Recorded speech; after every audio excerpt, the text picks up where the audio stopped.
Wise, the channel for true story lover. ایک سیدھے سادے بہادر نوجوان کی بھیانک کہانی جو انجانے میں ایک خطرناک عامل سے ٹکرا گیا اور اس کے بعد اس کی زندگی نہ ختم ہونے والے مصائب کا شکار ہو گئی۔ وہ اویس کے گھر گئی اور اس سے اپنے ساتھ جانے کے لیے کہا۔ اس نے اویس کو کچھ نہیں بتایا، بس اسے کہا کہ وہ ایک پل کی بھی دیر نہ کرے۔ ماں، میں جا رہا ہوں، اپنا خیال رکھنا۔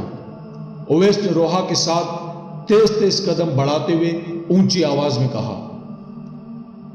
بھائی، آخر کیا معاملہ ہے؟ کچھ تو بتاؤ۔ اویس نے روحا کے ساتھ گاڑی میں بیٹھتے ہوئے کہا۔ تمہیں راستے میں سب کچھ بتا دوں گی۔ یہ کہہ کر روحا نے گاڑی سٹارٹ کی۔ روحا نے اویس کو سب کچھ بتایا تو خوف اور پریشانی سے اویس کے پسینے چھوٹ گئے۔ روحا کی طرح اس کی آنکھیں بھی نم ہو گئی اور اس کا چہرہ اتر گیا، لیکن روحا کو حوصلہ دینے کے لیے اس نے خود کو سنبھالا۔ روحا، تم نے کیا کہا تھا کہ اگر ہم اس خوفناک راستے پر چل ہی پڑے ہیں تو ہم حوصلے کا دامن ہاتھ سے نہیں چھوڑیں گے۔ تم یہ بتاؤ کہ تمہیں کون سا قبرستان نظر آیا تھا؟ اویس، اسی بات کا تو غم ہے کہ مجھے یہ نہیں علم کہ وہ کون سا قبرستان تھا۔ البتہ ہم اس شہر کے سارے قبرستانوں میں جائیں گے۔ جب میں اس قبرستان میں داخل ہوں گی تو اسے پہچان لوں گی۔ وہ قبرستان جس علاقے میں ہے وہ علاقہ کچی آبادی پر مشتمل ہے۔ پھر کچھ سوچتے ہوئے روحا کانپتی ہوئی آواز میں بولی۔ اجے کی گھٹی گھٹی آوازیں تو اس کے زندہ دفن ہونے کے تھوڑی دیر بعد ہی بند ہو گئی تھی، لیکن اگر اس میں کوئی سانس باقی بھی ہو تو اب تک وہ… یہ کہہ کر روحا رونے لگی۔ روحا، پلیز خود میں حوصلہ پیدا کرو۔ اس خوفناک حقیقت کا ہمیں حوصلے سے سامنا کرنا ہوگا۔ اویس نے روحا کو سمجھایا اور خود اندر ہی اندر اپنی اور روحا کی بے بسی پر کوڑنے لگا کہ وہ دونوں سب کچھ جاننے کے باوجود کچھ نہیں کر سکتے۔ وہ دونوں اتنے انسانوں کا قتل اپنی آنکھوں سے دیکھ رہے ہیں۔ پھر اویس نے اپنی بھیگی ہوئی آنکھوں سے روحا کے چہرے کی طرف دیکھا اور دل میں سوچنے لگا، اگر اس مسئلے میں کسی پیر فقیر کو لایا جائے تو وہ سب اس خوفناک بلا تک پہنچنے کے لیے روحا کو وسیلہ بنائیں گے۔ اویس کو شدت سے اپنی اور روحا کی خود غرضی کا احساس ہو رہا تھا، لیکن وہ روحا کو کس طرح اس خودکشی کا مشورہ دیتا۔ ان دونوں نے کئی قبرستان دیکھے، لیکن انہیں وہ جگہ نہیں ملی جو روحا نے دیکھی تھی۔ وہ دونوں بہت دور تک پھرے، بالآخر ان کی گاڑی اس کچے علاقے تک پہنچ ہی گئی۔ دن کی تیز روشنی شام کی دھیمی دھیمی روشنی میں تبدیل ہو چکی تھی۔ روحا کی گاڑی اس کچی آبادی تک پہنچی تو روحا نے چونک کر کہا، اویس، مجھے یہ وہی جگہ لگتی ہے۔ یہ کہہ کر روحا گاڑی چلاتی رہی۔ تھوڑا سا فاصلہ طے کرنے کے بعد ان کی گاڑی کی لائٹ ایک دیوار پر پڑی۔ وہ دیکھو اویس، قبرستان کی دیوار، روحا نے سہمے سہمے لہجے میں کہا۔ وہ دونوں گاڑی سے نیچے اترے۔ اویس نے گاڑی سے اپنی ٹارچ نکال لی۔ روحا اور اویس نے ایک دوسرے کی طرف دیکھا۔ خوف اور دہشت سے ان کے رنگ فک ہو گئے تھے۔ انہوں نے حوصلے کا ایک لمبا سانس کھینچا اور ٹارچ لے کر قبرستان میں داخل ہو گئے۔ رات کی سیاہ تاریکی نے قبرستان کو مزید دہشت ناک بنا رکھا تھا۔ اویس روحا کو لے کر ٹارچ کی مدد سے آگے بڑھ رہا تھا۔ رات کی اس خوفناک تاریکی میں ڈوبی ہوئی قبروں سے انہیں اس طرح کا خوف آ رہا تھا جیسے ان قبروں سے کوئی چیز باہر آ جائے گی۔ اویس ہر قبر پر ٹارچ کی روشنی ڈال رہا تھا کہ کون سی قبر تازہ ہے۔ ایک عجیب سا خوف ان کی رگوں میں سرایت کر رہا تھا، جس سے ان کا حوصلہ ٹوٹتا جا رہا تھا۔ ہر قدم پر انہیں یوں محسوس ہوتا جیسے کوئی ان کے پیچھے ہے۔ وہ جھٹکے سے پیچھے دیکھتے تو ان میں آگے دیکھنے کا حوصلہ نہ ہوتا، لیکن پھر وہ خود میں حوصلہ پیدا کرتے اور آگے بڑھتے۔ ان کے ارد گرد کسی پر اسرار مخلوق کے اثرات تھے کہ ان کا دل انتہائی تیزی سے دھڑک رہا تھا، جس سے انہیں ایک عجیب سی گھبراہٹ محسوس ہو رہی تھی۔ وہ دونوں ایک دوسرے کو حوصلہ دیتے ہوئے چلتے جا رہے تھے کہ ایک دم ان کی ٹارچ کی روشنی ایک ایسی قبر کے اوپر پڑی جو ایک طرف سے ٹوٹی ہوئی تھی، اور اس ٹوٹے ہوئے حصے سے قبر کا اندرونی حصہ صاف دکھائی دے رہا تھا۔ خستہ حال قبر کے ٹوٹے ہوئے حصے پر جوتے کا نشان تھا۔ روحا نے وہ قبر دیکھی تو وہ لرز کر رہ گئی۔ یہی ہے وہ قبر جہاں اجے کا پاؤں دھنسا تھا۔ روحا کا یہ جملہ سن کر اویس نے اس قبر سے تھوڑے سے فاصلے پر ٹارچ کی روشنی ڈالی تو ایک تازہ قبر ان دونوں کی آنکھوں کے سامنے تھی۔ وہ دونوں سر تا پا منجمد ہو گئے۔ روحا نے اپنے کانپتے ہوئے ہاتھوں سے اس قبر کی طرف اشارہ کیا۔ اس کی قوت گویائی سلب ہو گئی۔ اویس نے سہمے انداز سے روحا کی طرف دیکھا۔ اویس کا پورا چہرہ پسینے سے تر تھا۔ اس کے دل کو اتنی گھبراہٹ ہو رہی تھی کہ وہ لمبے لمبے سانس لے رہا تھا۔ اویس نے روحا کا ہاتھ تھاما۔ روحا، تم حوصلہ رکھنا، میں یہ قبر کھودنے لگا ہوں۔ تم حوصلہ چھوڑ دو گی تو میرا حوصلہ بھی ٹوٹ جائے گا۔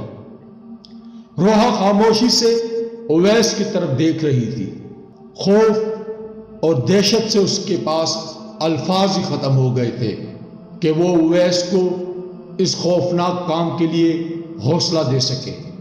اویس ٹارچ سے قبرستان میں اس قبر کو کھودنے کے لیے کوئی چیز ڈھونڈنے لگا کہ اچانک اسے ایک درخت کے قریب کوئی لوہے کی چیز نظر آئی۔ اس نے اسے قریب سے دیکھا تو وہ بیلچہ تھا۔ اویس نے وہ بیلچہ اٹھایا اور روحا کی طرف بڑھا۔ اس نے روحا کو ٹارچ پکڑاتے ہوئے کہا، یہ لو ٹارچ، تم مجھے روشنی دکھانا، میں یہ قبر کھودتا ہوں۔ روحا نے کانپتے ہوئے ہاتھوں سے ٹارچ پکڑی۔ اس کی سہمی ہوئی آنکھوں میں ایک عجیب سا خوف موجزن تھا۔ اویس نے حوصلے کا ایک لمبا سانس کھینچا اور قبر کو کھودنا شروع کر دیا۔ روحا اسے روشنی دکھا رہی تھی۔ اویس جو قبر کھودتا جا رہا تھا، روحا کا حلق خشک ہوتا جا رہا تھا۔ قبرستان میں ایک خوفناک سناٹا چھایا ہوا تھا۔ اویس تھوڑی دیر کے بعد اپنے چہرے سے پسینہ پوچھتا، مگر خوف اور گھبراہٹ سے اس کے بازوؤں میں صحیح زور نہیں آ رہا تھا۔ اس کے باوجود اپنے جسم کی تمام طاقتیں یکجا کر کے قبر کھود رہا تھا۔ وہ کافی دیر تک بیلچہ چلاتا رہا، پھر ایک دم اس نے اپنا ہاتھ روک لیا۔ اس کے اوسان خطا ہو گئے، اس کے دل کی دھڑکن تیز ہو گئی۔ بیلچہ ایک انسانی ہاتھ سے ٹکرایا تھا جو اس مٹی کے نیچے دھسا ہوا نظر آ رہا تھا۔ روحا نے اویس کا گھبرایا ہوا چہرہ دیکھا تو وہ گھبرائی ہوئی آواز میں بولی، کیا ہوا اویس؟ اویس نے گھبرا کر روحا کی طرف دیکھا۔ اویس کا چہرہ خوف سے اترا ہوا تھا۔ اس نے اپنا حلق ترک کیا اور ہاتھوں سے اس جگہ سے مٹی پیچھے کرنے لگا کہ ایک دم اویس کے حلق سے ایک چیخ نکلی اور اس نے اپنی آنکھیں اپنے بازو سے ڈھانپ لی۔ اجے کی لاش ان دونوں کی آنکھوں کے سامنے تھی۔ روحا کا اپنے دل و دماغ پر اختیار نہیں رہا۔ وہ اس طرح چیخ کر رونے لگی کہ پورے قبرستان میں اس کی چیخوں پکار گونجنے لگی۔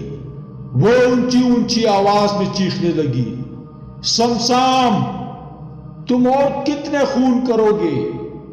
تمہاری یہ خون کی پیاس کب ختم ہوگی؟ اگر اب بھی تمہاری یہ پیاس نہیں بجھی تو میں یہاں کھڑی ہوں، میرا خون پی لو۔ روحا کی پاگلوں کی سی کیفیت ہو گئی۔ اویس روحا کی طرف بڑھا۔ روحا، خود کو سنبھالو۔ اویس روحا کو حوصلہ دینے کی کوشش کر رہا تھا کہ ایک دم ان کے کانوں میں پھڑپھڑاہٹ کی آواز سنائی دی۔ روحا روتے روتے ایک ہچکی کے ساتھ خاموش ہو گئی اور خوف سے ادھر ادھر دیکھنے لگی۔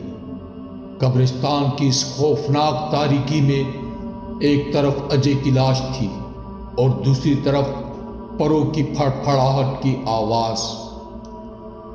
خوف اور دہشت سے ان دونوں کا دل ڈوبا جا رہا تھا کہ ایک دم ایک بھیانک چیل ہوا کو چیرتی ہوئی ایک خوفناک چنگھاڑ کے ساتھ اجے کی قبر کی طرف بڑھی اور اس کی قبر کے اوپر جا بیٹھی۔ روحا نے ٹارچ کی روشنی چیل پر ڈالی۔ روحا نے اس خونخوار چیل کی طرف دیکھا تو اس کی آنکھوں کو کچھ ہونے لگا۔ اس کے جسم کو ایک عجیب سی کپکپاہٹ محسوس ہونے لگی، جیسے اسے اس چیل میں کوئی بھیانک روپ دکھائی دے رہا تھا۔ کچھ اس طرح کی ہی کیفیت اویس کی بھی تھی۔ وہ جوں جوں ٹارچ کی روشنی اس چیل پر ڈال رہا تھا، ایک انجانا سا خوف اس کی رگوں میں سرایت کرتا جا رہا تھا۔ ایک دم وہ خونخوار چیل اپنی جگہ سے اڑی اور اپنے تیز دھار والے پروں سے ہوا کو چیرتے ہوئے ان دونوں کی طرف بڑھی۔ چیل اویس کے قریب سے اس طرح گزری کہ اس کے خونی پنجوں سے اویس کی ٹارچ کو ایک جھٹکا دیا اور اویس کی ٹارچ زمین پر گر کے بجھ گئی۔ یکلخت سب کچھ اس سیاہ تاریکی میں ڈوب گیا۔ اویس اور روحا کو کچھ دکھائی نہیں دے رہا تھا۔ ان کے دل کی دھڑکنیں تیز ہو گئیں۔ روحا، تم میرے قریب ہی ہو نا؟ گپ اندھیرے میں اویس کی گھبرائی ہوئی آواز ابھری۔ ہاں میں یہی ہوں۔ روحا نے اویس کی آواز سے اندازہ کرتے ہوئے آگے بڑھ کر جلدی سے اس کا ہاتھ تھام لیا۔ انہیں اپنے ارد گرد ایک ایسے خوف کا احساس تھا کہ انہیں اپنے ہاتھ پیروں میں ایک عجیب سی کپکپاہٹ محسوس ہو رہی تھی۔ انہیں ہر لمحہ ہر موڑ پر یوں محسوس ہو رہا تھا کہ ایک دم کوئی خوفناک مخلوق ان کے سامنے آ کھڑی ہوگی، یا پھر موت انہیں کسی نہ کسی شکل میں پنجوں میں جھکڑ لے گی۔ خوف کے اس احساس سے ان کے اعصاب ڈھیلے پڑ رہے تھے، ان کے جسم بے جان ہو رہے تھے۔ وہ دونوں سہمے سہمے انداز سے آگے بڑھتے ہوئے اپنے پیروں سے اس ٹارچ کو ڈھونڈ رہے تھے کہ ایک دم اویس کا پیر اس ٹارچ سے ٹکرایا۔ اویس نے جھک کر اس سخت چیز کو ہاتھ لگایا تو وہ واقعی ان کی ٹارچ تھی۔ اویس نے پھرتی سے وہ ٹارچ اٹھائی اور اسے دوبارہ جلا دیا۔ اویس نے ٹارچ کی روشنی اجے کی قبر پر ماری تو اس کا اوپر کا سانس اوپر اور نیچے کا سانس نیچے رہ گیا۔ روحا کے حلق سے ایک خوفناک چیخ نکلی۔ اجے کی لاش غائب تھی۔ اویس نے تیز تیز سانس لیتے ہوئے اس ٹارچ کو چاروں طرف گھمایا، لیکن اجے کی لاش کا کہیں نام و نشان تک نہ تھا۔ اویس اور روحا نے ایک دوسرے کی طرف دیکھا اور بدحواسی میں الٹے قدموں سے پیچھے کی طرف سرکنے لگے۔ پھر ایک دم انہوں نے کچھ سوچتے ہوئے ایک دوسرے کی طرف دیکھا اور تیز قدموں سے چلتے ہوئے قبرستان سے باہر نکلنے کی کوشش کرنے لگے۔ قبرستان سے باہر نکلنے میں انہیں بہت دیر لگ گئی۔ وہ دونوں اس خوفناک قبرستان سے باہر نکلے تو ان دونوں کا سانس پھولا ہوا تھا۔ ان کے پورے وجود میں ایک نڈھالگی سی تھی، ان کے ذہنوں میں ان خوفناک واقعات کا سامنا کرنے کی اہلیت کم ہوتی جا رہی تھی۔ انہیں یوں محسوس ہو رہا تھا جیسے ان کے دماغ کی رگیں پھٹ جائیں گی۔ اویس تیزی سے گاڑی چلاتا ہوا روحا کے گھر تک پہنچا۔ وہ دونوں گھر میں داخل ہوئے تو شاکرا پریشان ہو کر ان کی طرف بڑھی۔ ان دونوں کے چہروں کی ہوائیاں اڑی ہوئی تھی۔ شاکرا نے آگے بڑھ کر روحا کا ہاتھ چھوا تو روحا بخار میں تپ رہی تھی۔ تمہیں تو بہت تیز بخار ہے، شاکرا نے روحا کی پیشانی پر ہاتھ رکھتے ہوئے کہا، اور پھر اس نے ان دونوں کے اترے ہوئے چہروں کی طرف دیکھا۔ اور تم دونوں اتنے گھبرائے ہوئے کیوں ہو؟ تمہارے چہرے اس طرح فک کیوں ہیں؟ ادھر آؤ، یہاں آ کر بیٹھو، شاکرا نے روحا کا ہاتھ تھامتے ہوئے کہا۔ وہ دونوں سہمے سے انداز میں صوفے پر براجمان ہو گئے۔ شاکرا گھبرائی ہوئی کیفیت میں ان کے قریب بیٹھ گئی۔ میرا دل بیٹھا جا رہا ہے۔ تم دونوں کہاں گئے تھے؟ ایسی کیا بات ہے جو تم لوگ اتنے گھبرائے ہوئے ہو؟ اور یہ روحا کو ایک دم بخار کیوں چڑھ گیا؟ شاکرا نے ایک ہی سانس میں کئی سوال کر ڈالے۔ روحا نے اپنا ہاتھ اپنے سر پر رکھا ہوا تھا۔ اسے سمجھ نہیں آ رہی تھی کہ وہ شاکرا کو کیا بتائے۔ اویس نے شاکرا کی طرف دیکھا۔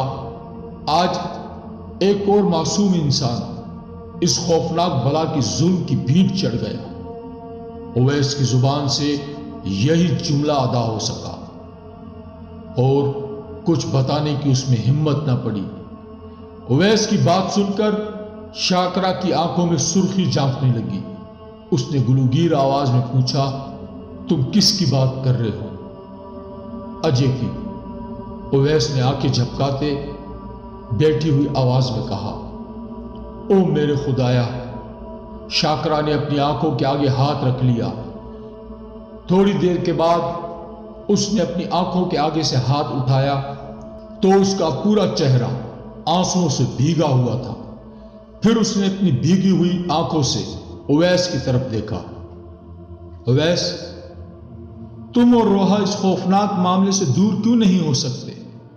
خدا نہ خواستہ تم لوگوں کی زندگی کو کوئی خطرہ؟ ابھی الفاظ شاکرا کے منہ میں تھے کہ روحا نے اس کی بات کاٹ دی۔ اگر ہم چاہیں بھی تو اس خوفناک معاملے سے دور نہیں ہٹ سکتے۔ میں تو اس خوفناک راستے پر اکیلی کھڑی تھی، لیکن اویس نے میرے ساتھ قدم خود ملایا ہے۔ اس بھیانک راستے پر جو موت کی وادیوں میں جاتا ہے، امی، ہم نے 3 معصوم لوگوں کو تڑپ تڑپ کر جان دیتے ہوئے دیکھا ہے۔ میری ان آنکھوں نے اس خونخوار مخلوق کو بے بس لوگوں کی زندگیوں سے کھیلتے دیکھا ہے، اور اب مجھے اور اویس کو اپنی زندگی کی پرواہ نہیں رہی۔ ہم دونوں نے فیصلہ کیا ہے کہ ہم مل کر کوئی ایسا طریقہ ڈھونڈیں گے جس سے لوگوں کی زندگیاں اس خوفناک مخلوق سے محفوظ ہو جائیں۔ نہیں روحا، وہ خوفناک مخلوق تو اتنی بھیانک ہے کہ اس کے تصور سے بھی روح کانپ اٹھتی ہے۔ تم دونوں نے یہ فیصلہ اس سے مقابلے کا نہیں، ایک بھیانک انداز میں اپنی موت کا کیا ہے۔ شاکرا نے ان دونوں کو سمجھایا۔ آپ شاید ٹھیک کہتی ہیں، لیکن امید کا دامن تو انسان کو اپنے ہاتھ سے نہیں چھوڑنا چاہیے۔ کوئی تو ایسا طریقہ ہوگا جس سے اس خوفناک مخلوق سے لوگوں کو بچایا جا سکے۔ یہ کہہ کر روحا دل ہی دل میں سوچنے لگی، اگر کوئی عامل اس کے ذریعے شمشان تک پہنچنا چاہے تو وہ کبھی بھی پیچھے نہیں ہٹے گی۔ روحا، جو کچھ بھی ہوا فی الحال تم اس کے متعلق کچھ نہ سوچو، کیونکہ تمہیں بخار ہے، دوا کھاؤ اور سو جاؤ۔ یہ کہہ کر اویس نے شاکرا کی طرف دیکھا اور آنکھوں میں اسے اشارہ کرتے ہوئے کہنے لگا، آنٹی، آپ روحا کا خیال رکھنا اور اسے کہیں بھی اکیلے نہ جانے دینا۔ میں گھر جا رہا ہوں، گھر میں سب پریشان ہوں گے۔ یہ کہہ کر اویس کمرے سے باہر نکلا تو شاکرا اس کے پیچھے پیچھے باہر تک چلی گئی اویس باہر گیٹ کے قریب پہنچا تو شاکرا نے پریشان کن لہجے میں کہا، اویس، میں روحا کے سامنے اس موضوع پر زیادہ بات نہیں کرتی، لیکن بیٹا یہ سب کیا ہو رہا ہے؟ آنٹی، جب انسان پر ایسا وقت آ جائے تو ہمت ہارنے کی بجائے اس سے اپنے دل کو مضبوط کر لینا چاہیے۔ آپ زیادہ سے زیادہ اللہ کا کلام پڑھا کریں اور قرآن شریف کی مختلف آیتیں پڑھ کر روحا پر پھونک مارا کریں، اللہ کے نام میں بہت برکت ہے۔ اویس نے شاکرا کو سمجھایا۔ شاکرا نے کچھ سوچتے ہوئے کہا، اویس، کتنی تعجب کی بات ہے کہ وہ خوفناک مخلوق گھنشیامی کے گھر کے افراد کو ایک ایک کر کے اپنے ظلم کا شکار بنا رہی ہے۔ ہو سکتا ہے کہ اس بھیانک روح کا گھنشیامی کی فیملی سے کوئی تعلق ہو۔ آنٹی، اس طرح کی غیبی چیزوں کا کوئی بھروسہ نہیں ہوتا۔ ہو سکتا ہے کہ گھنشیامی کی فیملی آج اس کے ظلم کی زد میں ہے، لیکن اس کی فیملی کو ختم کرنے کے بعد اس سے انسانی خون کی پیاس کسی دوسرے انسان تک لے جائے۔ وہ دوسرا انسان آپ اور میں بھی ہو سکتے ہیں، لیکن آپ یہ اطمینان رکھیں کہ اس کا شکار روحا نہیں ہو سکتی۔ اویس نے شاکرا سے کہا۔ شاکرا خاموشی سے اویس کی بات سنتی رہی اور پھر تشنگی کی کیفیت میں بولی، روحا نے صحرا میں اسے ایک انسانی روح کی شکل میں دیکھا تھا، اور پھر اس کے یہ خوفناک روح اور پھر دہشتناک اموات۔ یوں لگتا ہے جیسے ہماری عقل اس خوفناک طاقت کے پر اسرار رازوں کو چھو نہیں سکتی۔ کوئی آسیب یا کوئی بھی عجیب الخلقت مخلوق کتنی خوفناک اور کتنی ہی طاغوتی طاقتوں کی حامل کیوں نہ ہو، خدا نے اس کے انجام کا کوئی نہ کوئی راستہ رکھا ہوتا ہے، لیکن ہم اس لیے بے بس ہیں کہ ہمیں راستہ نہیں مل رہا۔ آپ پریشان نہ ہوں، خدا پر بھروسہ رکھیں۔ یہ کہہ کر اویس وہاں سے چلا گیا۔ گھنشیامی اپنے عمل میں مست تھا۔ وہ عمل کے ذریعے اجے کی خیریت معلوم کر رہا تھا، لیکن اس کا عمل ہر بار اس کے گھر کی طرف اشارہ کرتا۔ گھنشیامی بار بار اپنے عمل کو دوہرا رہا تھا، لیکن ہر بار اس عمل میں اس کی حویلی کی طرف اشارہ ہو رہا تھا جہاں وہ اور کلپنا رہ رہے تھے۔ یہ صورتحال دیکھ کر گھنشیامی نے اپنا عمل ترک کر دیا اور اپنی جگہ پر سیدھا کھڑا ہو گیا۔ اس نے تعجب سے اپنے چاروں طرف دیکھا۔ اس کے ذہن میں خیال پیدا ہوا کہ کہیں اجے حویلی میں نہ آ گیا ہو۔ اس خیال کے ساتھ ہی وہ اپنے کمرے سے باہر نکلا اور حویلی کے سارے کمروں میں اجے کو ڈھونڈنے لگا۔ وہ کلپنا کے پاس گیا تو اس نے کلپنا کو ایسا کوئی تاثر نہیں دیا۔ گھنشیامی نے حویلی کے سارے کمرے چھان مارے، لیکن اجے حویلی میں نہیں تھا۔ گھنشیامی پریشانی کی کیفیت میں اپنے پر اسرار کمرے میں آیا۔ صرف اس کا یہی کمرہ تھا جہاں اس نے اجے کو صحیح طور پر نہیں ڈھونڈا تھا۔ گھنشیامی اپنے کمرے میں پڑے ہوئے بڑے بڑے پتھروں کے پیچھے جھانکتا ہوا ناگ دیوتا کے مجسمے کے پیچھے گیا تو اس کا اوپر کا سانس اوپر اور نیچے کا نیچے رہ گیا۔ اس کا دل کسی نے اپنی مٹھی میں بھینچ کر پاش پاش کر دیا۔ اس کی آنکھوں کے سامنے جیتا جاگتا اجے نہیں، اس کی لاش تھی۔ خوف اور دہشت سے بھرپور اس کہانی کا سلسلہ ابھی جاری ہے۔